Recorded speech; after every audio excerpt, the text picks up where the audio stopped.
డిట్రానిమ్ అనగా repetition of the law. మరొకసారి అనేక విషయాలు ప్రస్తావిస్తున్నాడు. వారు వెళ్ళబోతున్న దేశంలో, స్వాధీనపరుచుకొనబోచున్న దేశంలో దేవుడు ఎలాంటి మేళ్లు వారి జీవితంలో చేయబోతున్నాడో మోషే ఇక్కడ తెలియచేస్తున్నాడు. శత్రువులు నీ మీదకి వచ్చే అవకాశం ఉంది, వారు వస్తారు. అయితే నీ దేవుడు నీ ఎదుట వారిని హతముగునట్లు చేస్తాడు. వారు ఒక్క దారిలో వచ్చిన వాళ్ళు 7 దారులు గుండా వెళ్ళిపోతారు.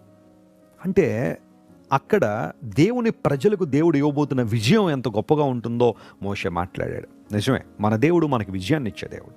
శత్రువులు ప్రతిరోజు ఏదో ఒక రూపంలో, ఏదో ఒక పరిస్థితుల్లో మన మీదకి వస్తూనే ఉంటారు. పరిస్థితుల రూపంలో కావచ్చు, వ్యక్తుల రూపంలో కావచ్చు, అనేక సార్లు ఇబ్బందులు, ప్రతికూలతలు మన మీద పడుతూనే ఉంటాయి.